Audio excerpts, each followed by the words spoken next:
Hello, Big B. Hello. You okay, Fabe? Just straight to business. Yeah. How's the business? Booming. System. Is that right? Haircut? Yes. Today's cold opening. We are back in the post-apocalypse. Last we left, Ned had come stumbling back into Unky Moe's UFO cult. Seeing a theme emerging there. Todd, Rod and Maude have become cannibals of Cletus's chicken. They head for Shelbyville together. Ned as Space Jesus, Moe as his follower, Maude, and the boys as cannibals. They head to Shelbyville to look for supplies and stumble on the valley of the salmon pink beard man. He wants to make a trade, the boys for 6 cans of Asda lager. He intends to make a hat out of the boys, not by skinning them but by having them stand balanced on his shoulders in hat form. Would you like to be Ned, Moe, Maude, Rod, Todd, Pink Beard Man? I'm going to look for Ned, Maude, and Todd. Okay, it's going to be confusing, so you'll have to remember who you are. I am Pink Beard Man and I am Moe. Is that right? And Rod. Rod's not going to say anything. No, neither's Todd. And action. Mummy, where are we going? Oh, right, good start, Rod. Yeah, I feel like talking a lot today. Real hungry. I want to eat the flesh of a man. No, you've had enough flesh. We are going to Shelbyville to... Oh, the next town along? Yes, stop I crave interrupting me. flesh. I crave flesh. Shut up.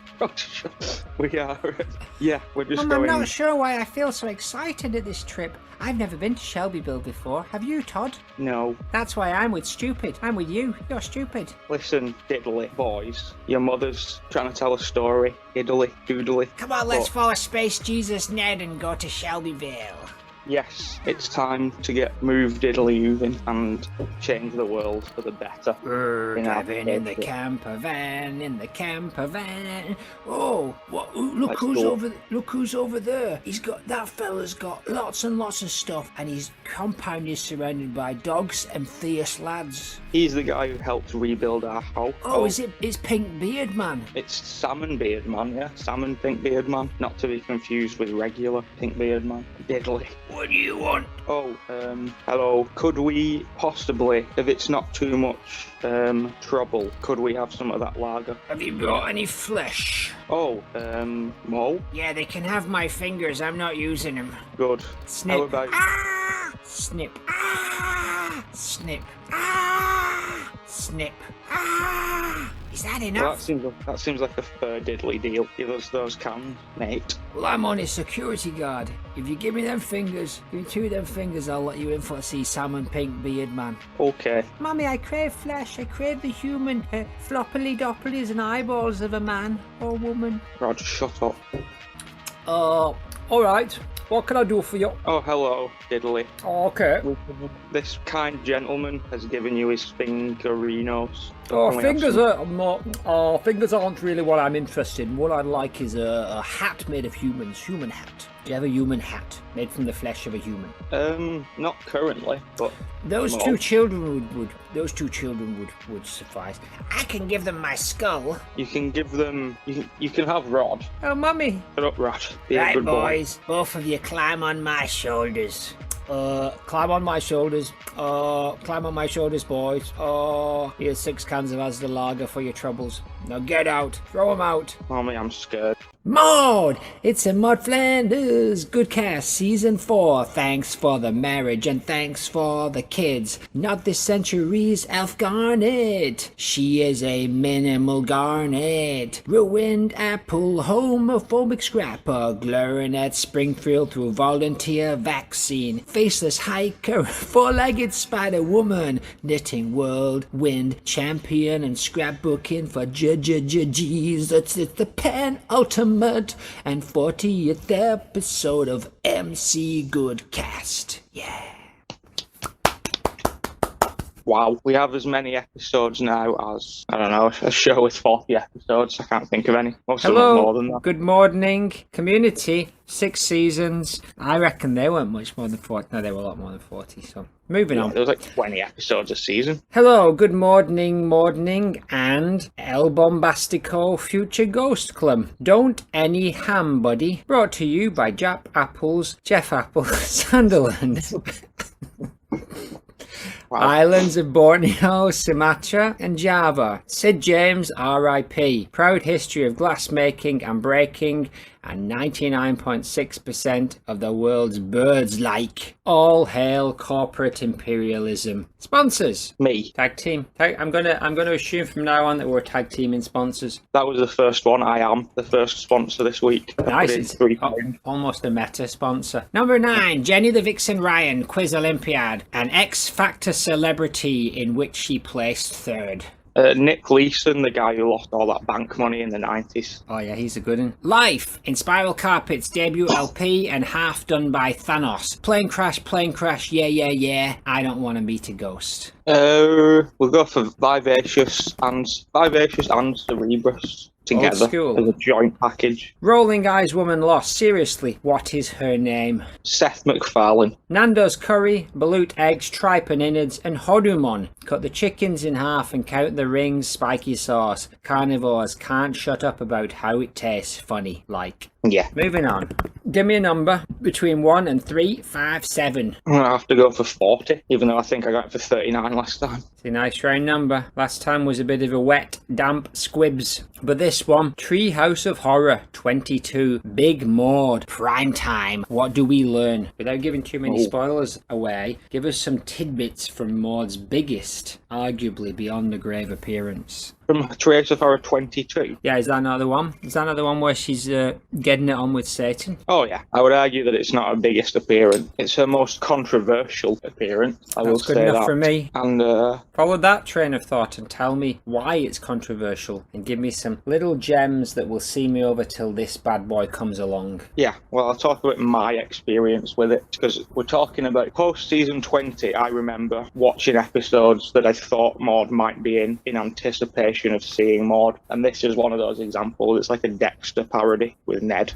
So I was expecting something, given it was Treehouse of Horror. Season 23 as well, she is in about 6 times, strangely. So I was kind of anticipating a Maude appearance, and I was treated to one. And it's controversial because she's, it's like they took the internet stuff that people were sort of focusing on and brought it into the show. That's what everyone was asking for. Yeah, fan service. That's all that was. Saucy fan service. And where do you stand on that? I don't mind. It worked in the context. It gave us a new kind of Maude to look at. So I was in this situation, I was fine with it. But generally, no. The last 6 seasons of The Simpsons has been predominantly fan service. I see. I don't know if you've noticed that in the corner of the room, sat on a matchbox.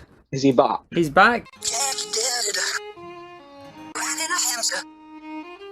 Slipping between the blades of grass. Tiny dead. Deconstructing everything. Coming to you to tell you what's what. I thought I could smell something. Hello, boys. I hope you can hear me. No, I haven't realized why my voice is normal pitch, even though I'm tiny. But I'm going for to roll with it. Oh, by the way, Quadrupence has done one. I've lost him. Oh dear. Oh dear. But speaking of things that have been lost, a Tom celebrity cherché, as you might say, I became a full professor at the École des Hautes Études et Sciences Sociales in Paris and co-founded the Collège International de Philosophy to provide a location for philosophical research, which cannot be carried out anywhere else in the academia. I was the first president. In 1985, Sylviane Agassinsky gave birth to my third child, Daniel Derrida. Great name, eh? I became professor of the humanities at University of California and Johns Hopkins, 2 Johns, Yale, Stony Brook, lots of places, basically anywhere that would have me. I'm having trouble with that word today, aren't I?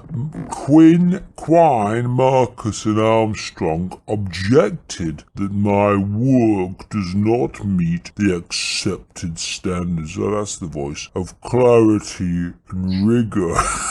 My status is based on what seems to be little more than semi-intelligible attacks upon the virtues of reason and truth. I was diagnosed with pancreatic cancer and died during surgery in a hospital in Paris in the early hours of October the 9th, 2004. The end. Sorry about that. 2004? 2004. Surprising, eh? Wow, that is surprising. He lasted longer than Maude.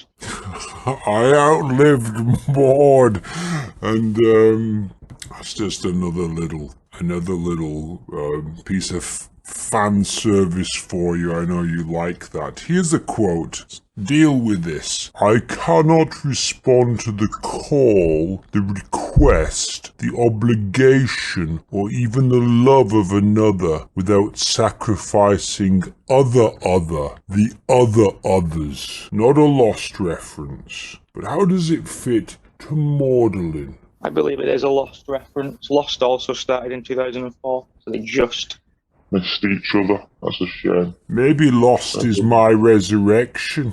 Maybe that's why it made no sense. Maybe. It's surprising there isn't a Derrida in there, to be honest. There's a Locke, there's a Rousseau. I'm getting off topic, though. I said no Lost references. Yeah. Maude is... she's not obligated to do anything she doesn't want to do. I guess, in this sense, let's look at the episode in question. She's obligated to do something about Marge, but at the sacrifice of... if Ned, Rod and Todd saw what she was doing, they might love her a little less. So she is sort of willing to sacrifice her image a little bit to complete this task. She's willing to close certain doors so that others will remain open. If you know what I mean. Just like Faraday. Just like Faraday. Well, you know what? Actually, the reason why I've come back here is because I'm hearing a lot of sense in your friend Jeff Apple's space cult. Isn't that right, Jeff? Yes, it's absolutely brilliant. Boys, do you want... No, that's not the right voice. What am I doing today? That was right. Was that the right one? That sounded a bit like the Statman. He's coming in as well. I'm getting excited. So, Well, you know what, boys? My polyurethane UFO is complete, and I am Jeff, the 36th and final prophet. We will ascend into space to find the Star Child, aka Adam McConaughey. We're all up for all kinds of saucy stuff, but we are good lads, and we will live forever through cloning. Now, who wants to join my space cult? You get... if you join the Jeff Leon space cult, you can have socks, a cushion, or a cut glass decanter as a gift. Nathan, would you like to join my space cult? Ask me next week. I will indeed. John, you're already in here, and so are you, Jacques. Oh yes, I'm on board for any kind of space travel. and boys, I can't wait to get up into space and boys, find out what's going on with Errgun. I think time is running out for him. Jeff, when we leaving? Well, boys, according to the laws of sitcoms, we gotta do it next episode, cause that is the finale. So let's go around and try and gather all the boys to be running up into space. What do you say, Mick Jagger? Oh, I think it's brilliant. Oh, let's go into space. Etc, etc. Excellent. Is that Todd Rodman as well? Just sat with them. Todd Rodman is sat silently. Apparently there was some B story where Rod and Todd Hobgoblin broke into the school and stole him, where he'd been confiscated by Professor Daniel Scaramouche, and no doubt we'll hear more from that minor character at some point. But before we just go into the content, I think it's time for us to just have a quick chat, as all this mysterious stuff has gone on board and Statman's been throwing all kinds of allegations around. Maybe if you just give Admiral Colonel Rex Woofington up there on the space station, the MFIMDB 5, a bit of a ring. Is that alright? Yeah. Ring, ring. Ring, ring. Ring, ring. He's not answering. No, it sounds like he's not there. That's very suspicious, isn't it? Have we got the live feed to look at or not? No, it seems like the live feed is down as well. So the last thing we heard that they were conducting some kind of microgravity science. Let's hope they come back online soon, because that's all very suspicious. But how about with any further ado, we jump straight into some content? Sure. So you want to give these good people some context for today's content? We're on the back half of the Pretzel episode. A lot of two-parters this season. Our whole season 4 has basically been two-parters, I think, which is promising for Maude. This is her again, without Ned, Rod and Todd, being very arch. Is being arch bad? I think so, just like over the top, like villainy. There is some real over-the-top villainy that we didn't expect from Maude. The most villainy so far. Most villainy ever? Or does she get worse than this? This might be the peak, actually. She might start calming it down after this. She's been ratcheting it up for the last little while. Clip 1. The ladies are at the Investor Fair, if you remember the Investorettes. Edna, Luann, Agnes, Maude, is that it? That's the one. They're at a place called Flita Pita. It's a franchise. Carl's wandering around there too anyway. So Agnes, Edna, Helen and Maude, no Luann. Divorce issues? I question, but she does turn up later. Some light music is playing. Says Helen. Maude is hidden directly behind the saleswoman, as she likes to nuzzle in and get hidden. Well, I don't know about food from the Middle East. Isn't that whole area a little iffy? Says Helen, and Edna narrows her eyes. What does Maude think? We don't know. We can't see her. The all-American lass behind the counter laughs and says in a folksy manner, "Hey, I'm no geographer. Why don't we call it pocket bread?" Maude holds up the paper and says, what's tahini? And she replies, flavor sauce.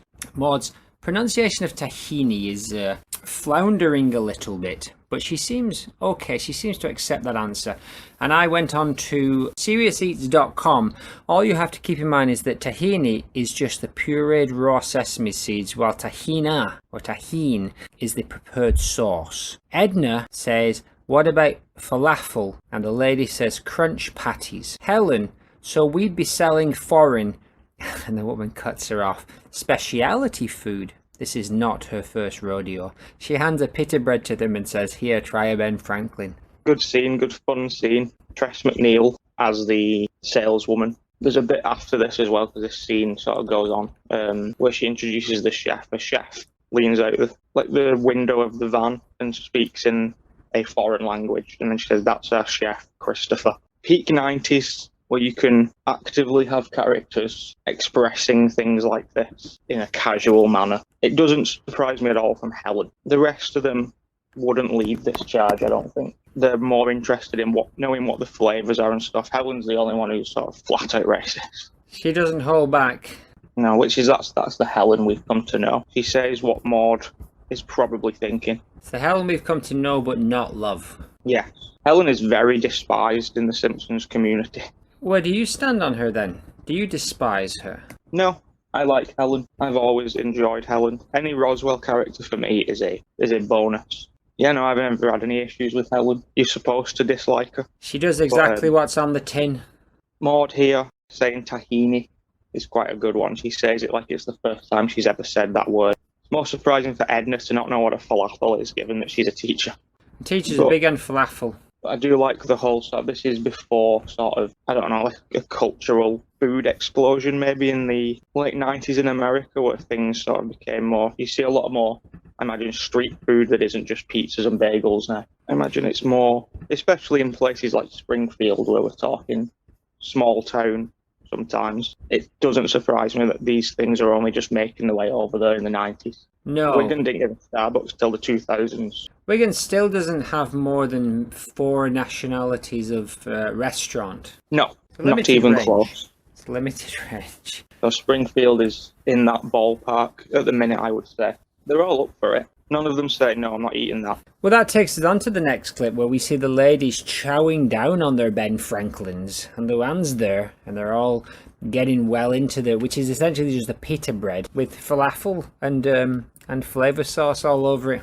They're so into it that they are talking without even moving their mouths. Maude, I think I hear her say it's very good, but it's hard to tell because there's so much Roswell flying around. Marge looks on at them from a distance and says, "Look at them." I don't know why. I don't know why she's standing there, and I don't know who she's talking to, and I don't know what's so bad about them eating pita bread. She's annoyed because she says something like that was the one franchise I possibly considered thinking about investing in. And she's talking to Jack Lemmon, the comedian actor. Oh, Jack Lemmon? Yeah, playing a pretzel man. Is it really Jack Lemmon? Yes. Really? Good character. He also dies in this episode, so Maude connection. Yeah, they're all eating it. Luann is completely Maude in this scene. She just wanders in midway through and joins in. No questions asked. I imagine she's just been wandering around the fair on her own. Yeah, Luann seems like they put her in there, but couldn't really write enough stuff for all of them. So she just came and went as they.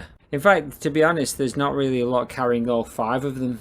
No, there's no need for them to be 5 of them. They could have easily had just the 4 of them and not had Luann because I think she only speaks once, and she just stood next to them the entire time. Do you think it would have been even more fun if it had been a showdown between just 2 of them? I think they've sort of done that before, where it's just Maude and Helen versus Marge. So it's nice to throw in again. Agnes and Edna are the comedy characters in this. Good to throw them in. I'm thinking more of a Mr. Plow scenario. Maybe, but then we would have lost out on some Maude stuff because it definitely would have been Marge and Helen. Yeah, probably. And there are some things. You see Helen a couple more times throughout this episode, but you don't see Maude again or the Investor X again until the end. So they kind of do it where, Helen's the leader of this group, so she's where Marge's anger is sort of predominantly focused. Ah, okay.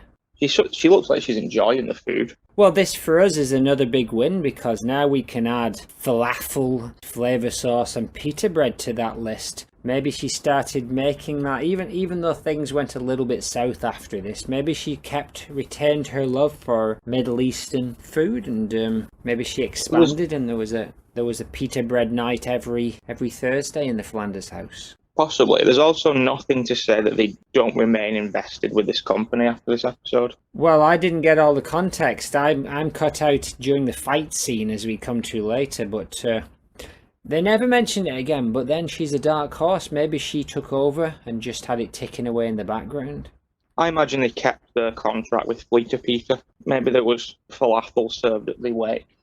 We'll keep our eye out. Falafel served at the wake. That's a good name for a metal album. Sounds like a mystery book written by a older lady. Or Ian Livingston. A choose your own adventure story. Falafel on the Murder Express. Exactly. Office Space. Clip 3. There are horns. The presenter with her legs shoulder width apart. Let's hear it for the newest members of the Fleeta Peter franchise.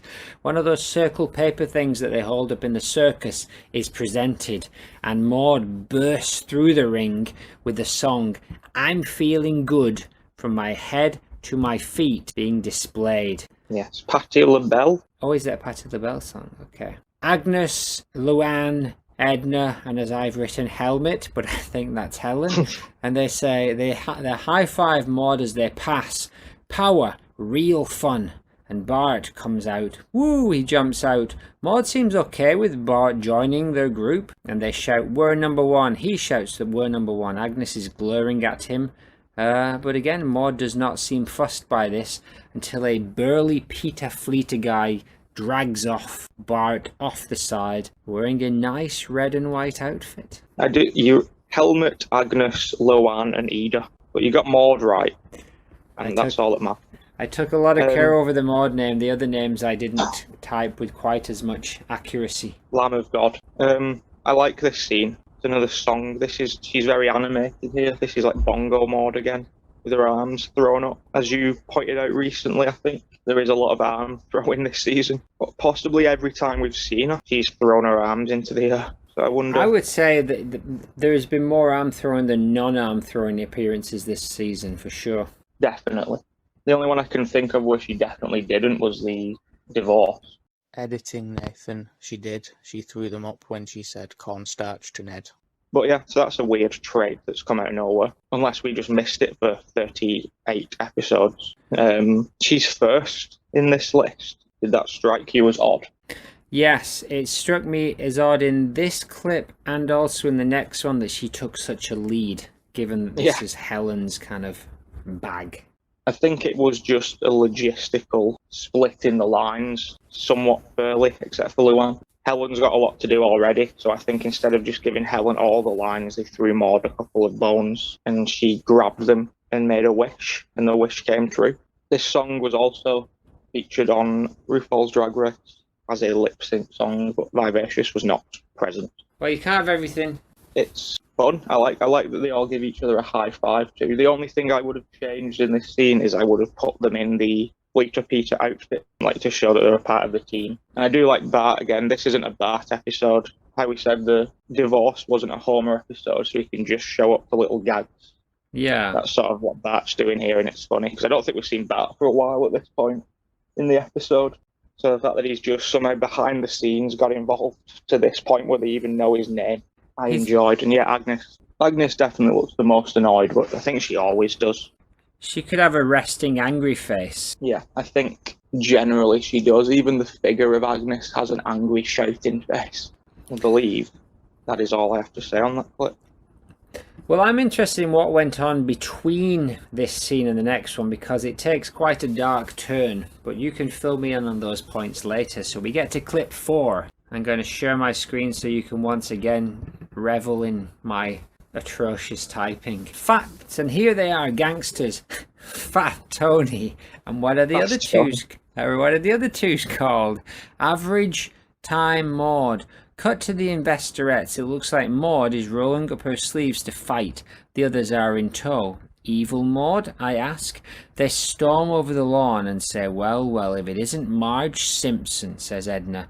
Luann seems uninterested. The rest are angered. And her gangland cronies, they say. There seems to be a pretzel car behind them. Maude says,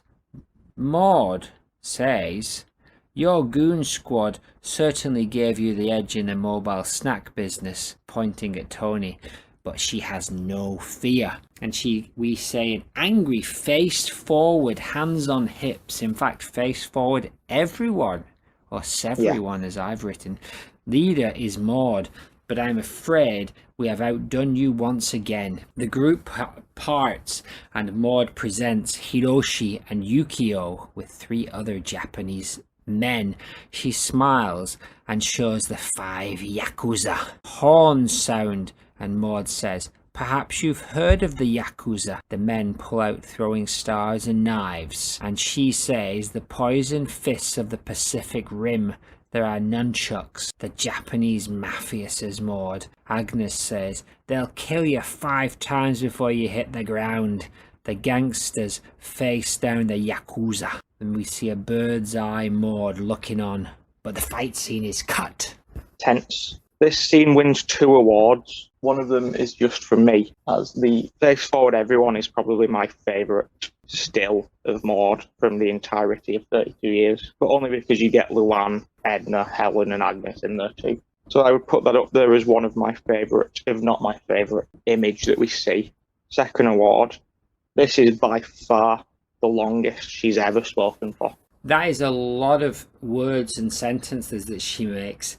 And what makes it even more bizarre is she's not talking about Jesus or the church, she's talking about the Japanese Mafia. Yeah, this whole scene feels very Laurie Goodman, but I think she's just at breaking point now because not really Marge's fault, but yeah, the context is Marge opened a pretzel company, the pizza company started doing better. Again, you don't see Maude at any point. I think you see all 4 of the other women.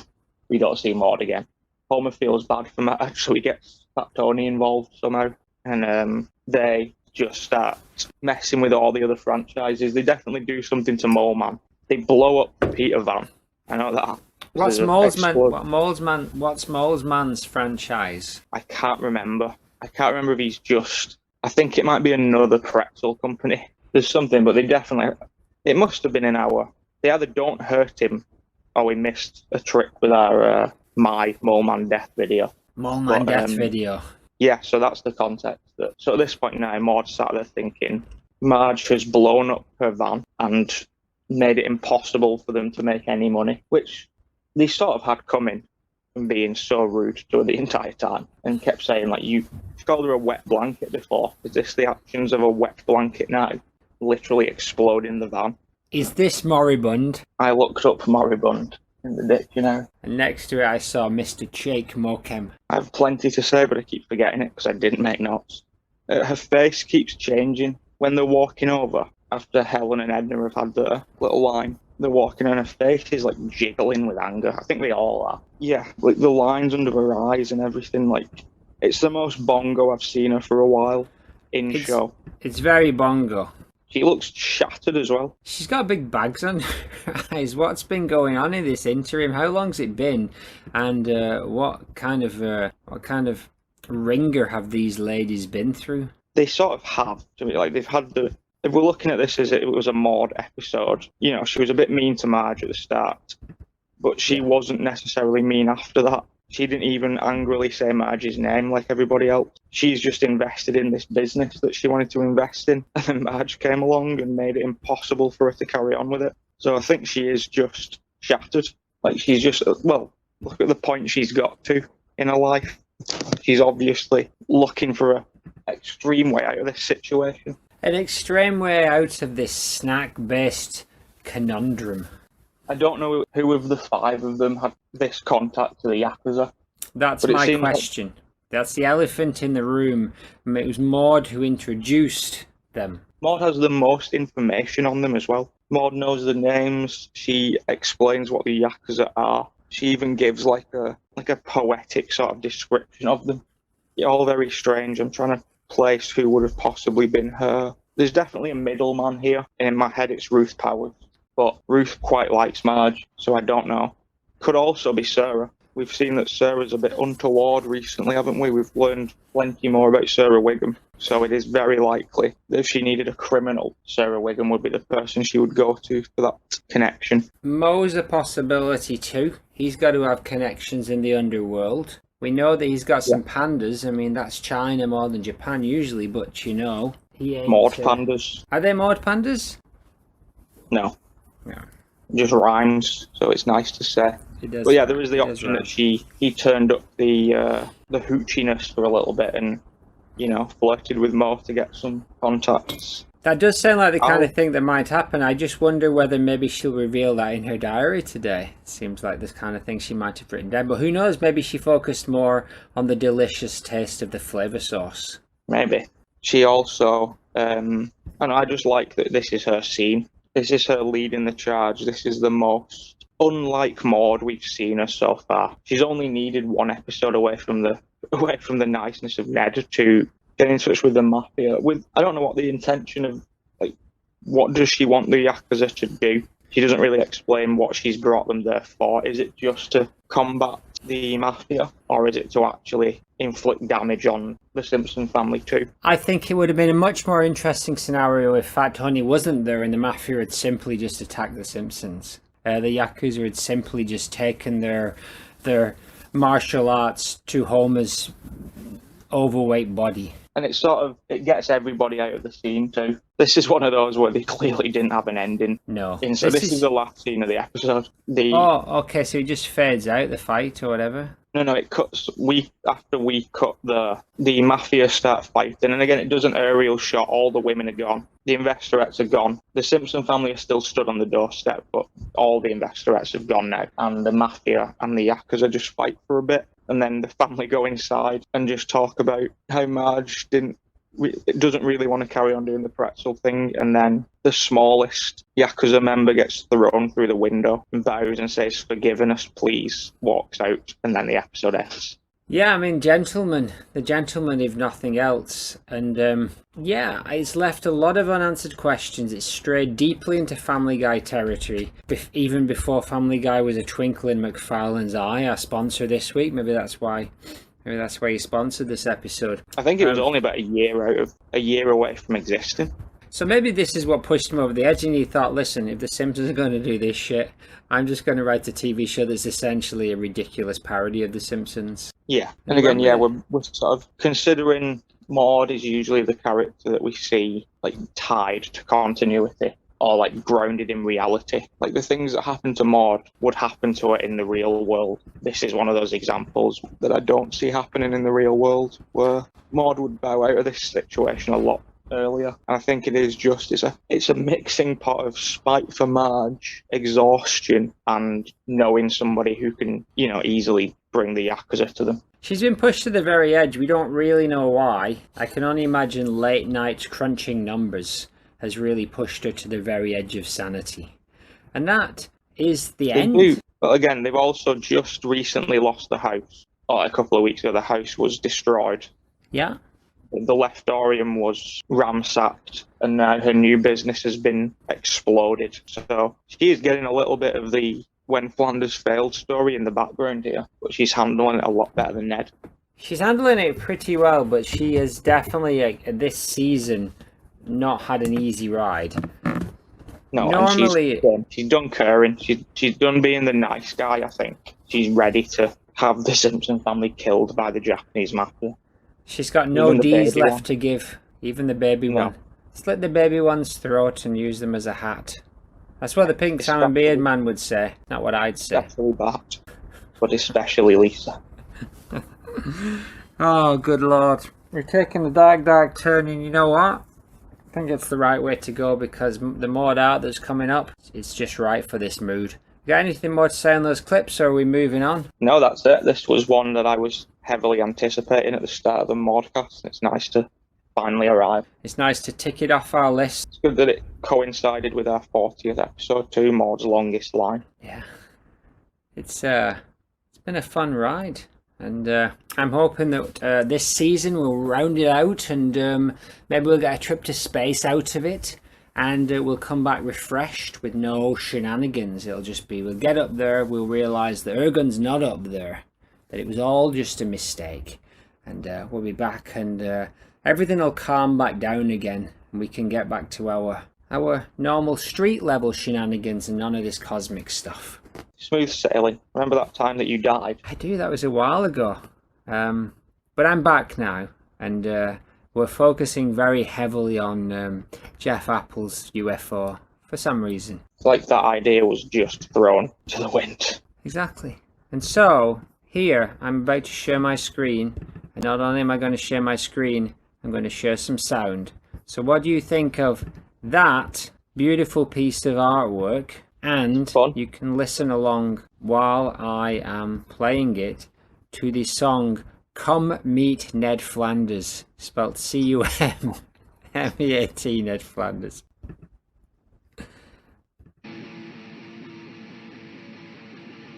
Yes, we will.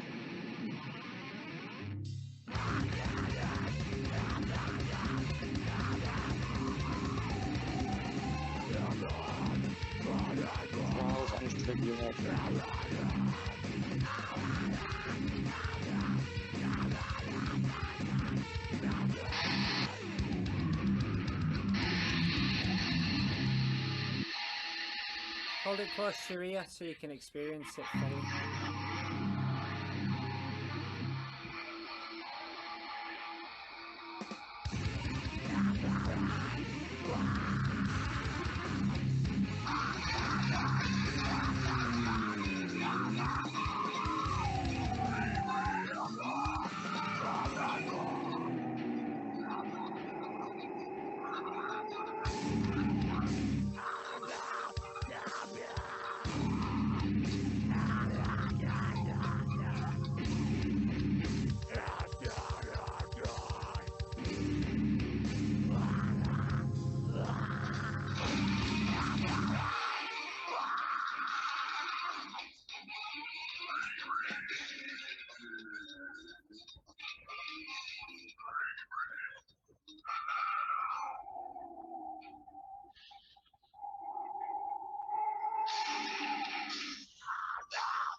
That was the great sounds of Maude Flanders from Louisville, Kentucky. They also had a song called Boner Jams '08. Yes. What did you make of that beautiful piece of grindcore? That was just nice. I am not sure what the connection to Maude is. I'm not mad at it, but I'm not sure where the tie to Maude is. If she was ever going to listen to it, though, this would be the week, as to psych herself up. Yeah. Are you a fan of grindcore generally? No. I don't mind it. I actually quite like it. Give me a bit of Napalm Death, a little bit of Melt Banana, even some Bathtub Shitter. I'll take. Why not? Bit of push.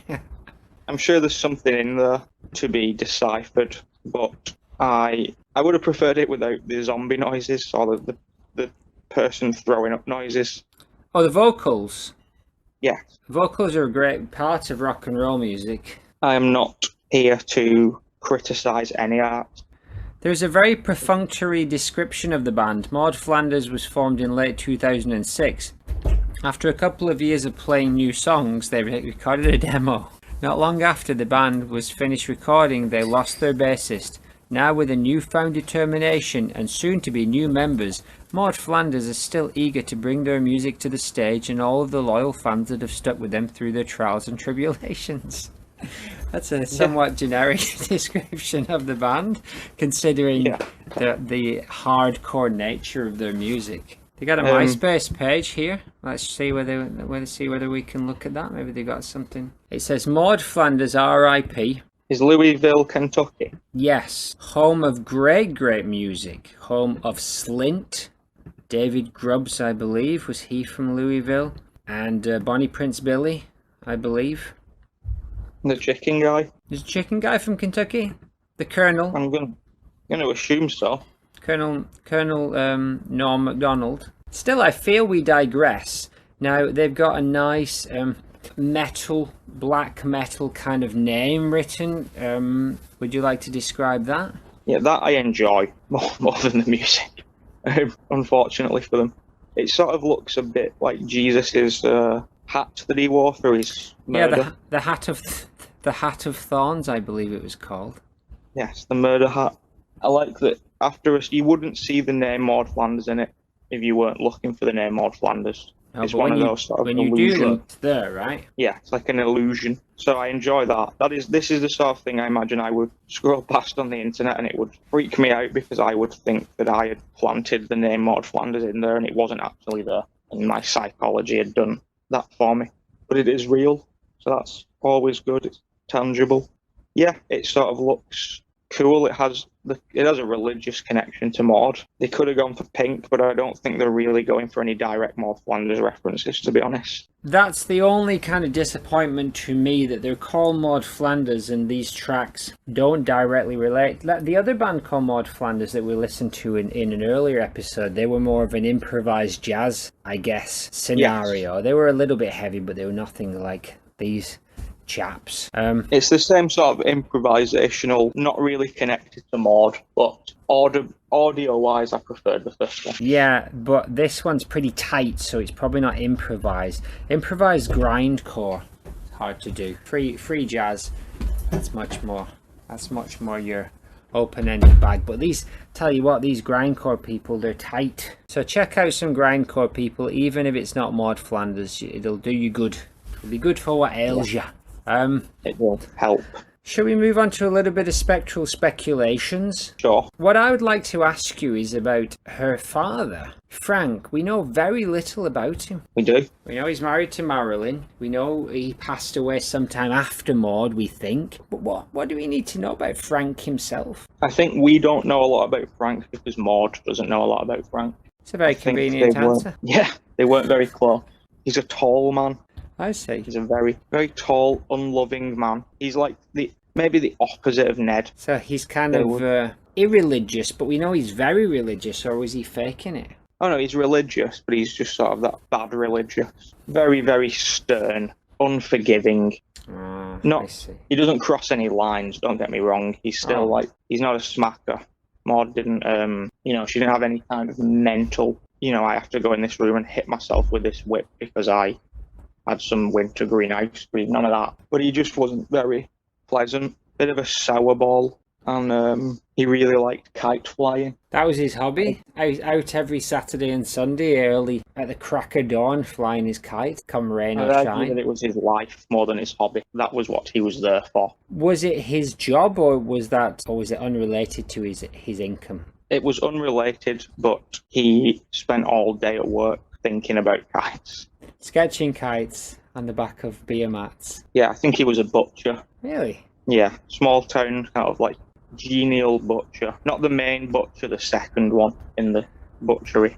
So he's a very tall, sour, genial butcher who was obsessed with kite flying. Yes, Le Grand Garçon. Was that the name of his butchery? Yes. Ferme ma bouche. Le Grand Garçon, Don la Boucherie. Le pain de la mer dans la nuit. The sweet, sweet bread of the sea. That's all I really know about him. That's all we know about him. That's plenty to be going off, because we now know that Maude grew up with a father as a butcher. We also know that she had a love of a cow, and there's obviously, maybe there's some kind of there's some kind of dissonance going on in her mind. The love of the cow versus the intense hatred of her father. Maybe this explains why things went sour with Laurie. Maybe things weren't all happy sunshine and roses in the Goodman house. Perhaps not. Marilyn did a good job of keeping it together, but it seems like outside of Marilyn and Maude, they were all pretty antagonistic. It does a little bit, although Boner is kind of he's not particularly antagonistic. He's just a troublemaker, and Garrett seems to be quite a quiet one, right? I would say Boner is like a Fry kind of character. Okay. Like a lovable loser. And yeah, the other one, Garrett, I'd say he's just like, deeply normal. Came out of the whole thing unscathed. Nice. Well, that's what we like to see, right? Yes. Ring ring! Ring ring! Hello. Hello, Nathan. Did you call earlier? Did you call over earlier? Woof woof. Yeah, I tried a couple of times. Your live feed's down as well. Are you okay? Right. Yeah, no worries. Me and Michael Toby Buster and Victor Max Duke and our lovely lady Salici and Luann, we're just moving some boxes around. Don't worry us. There's been a couple of things. What was that? Rex. Yes, Captain Dog Name. Rex. The boxes. Should we put them on the transport car? No. Just go away.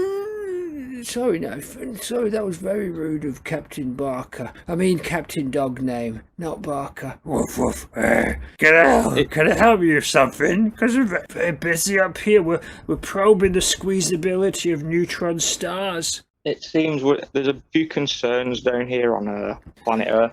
Well, let me put your mind at ease by telling you about the matter in the hearts of neutron stars. I don't know if you know a lot about neutron stars, Nathan, do you? They're the dense remnants of exploding massive stars, woof woof.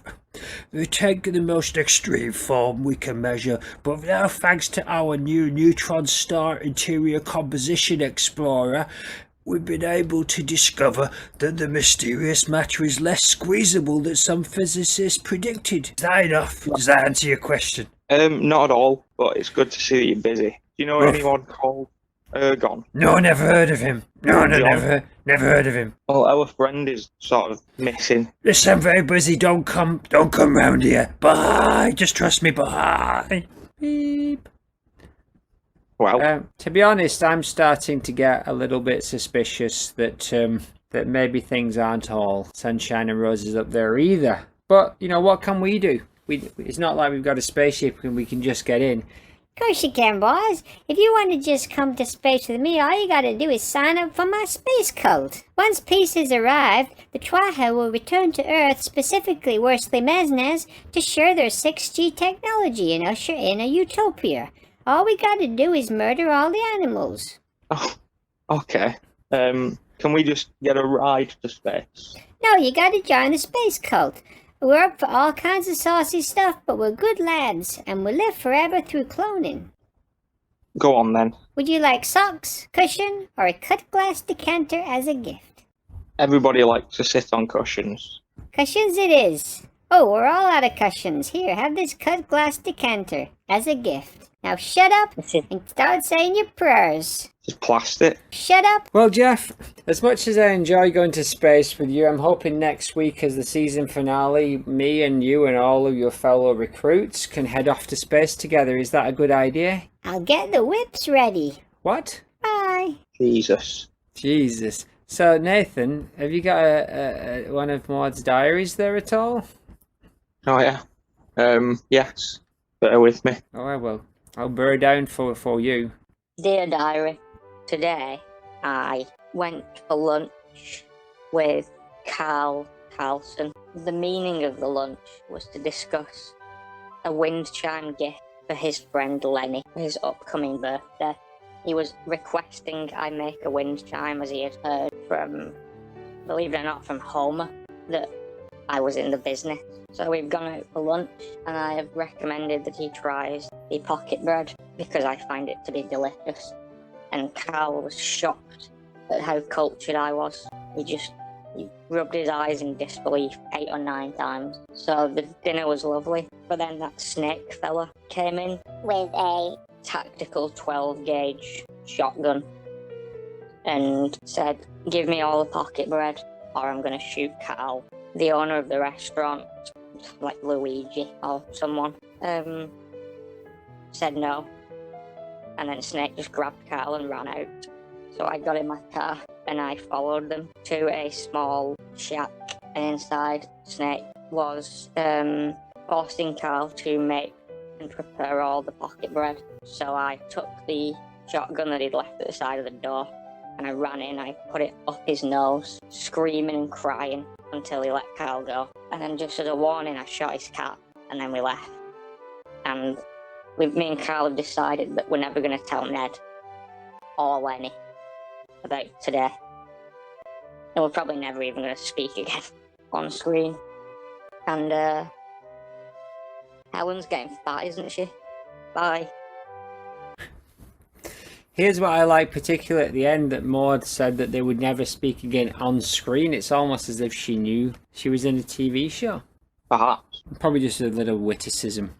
But very interesting that she met up with Carl and they had a nice lunch, but then things took a little bit of a wacky turn, as they have in this episode, with the Yakuza and the grindcore and the human hat. It's all been a little bit dark and weird, and the death of Jacques Derrida.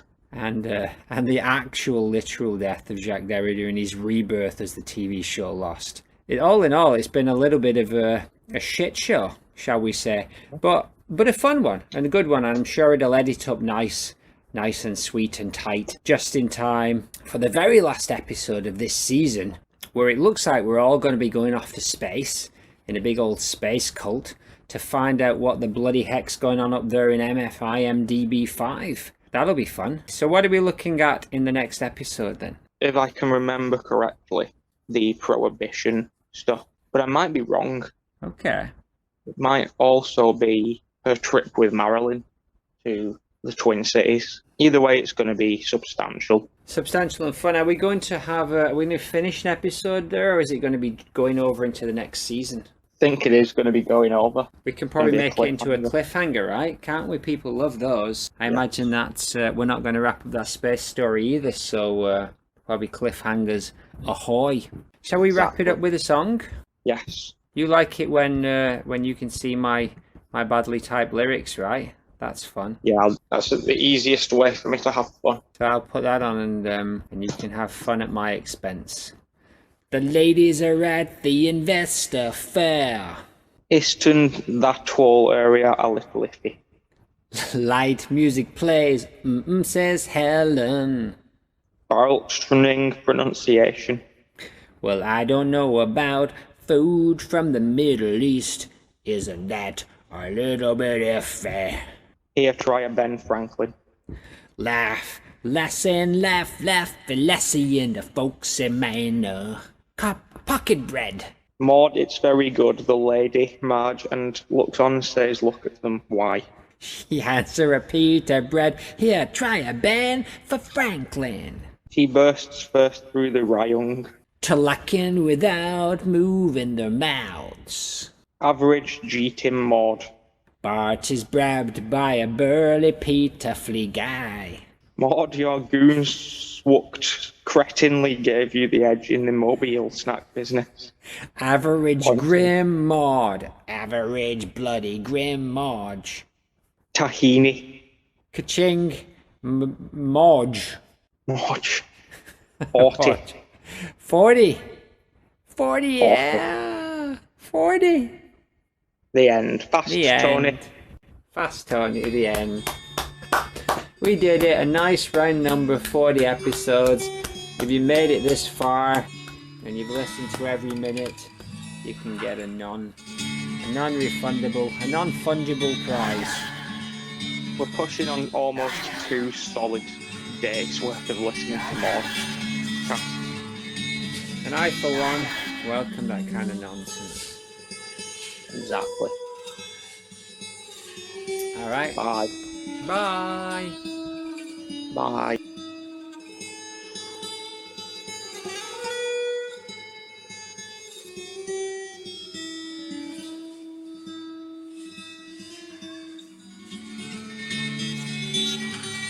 So that was fun. That was both a struggle and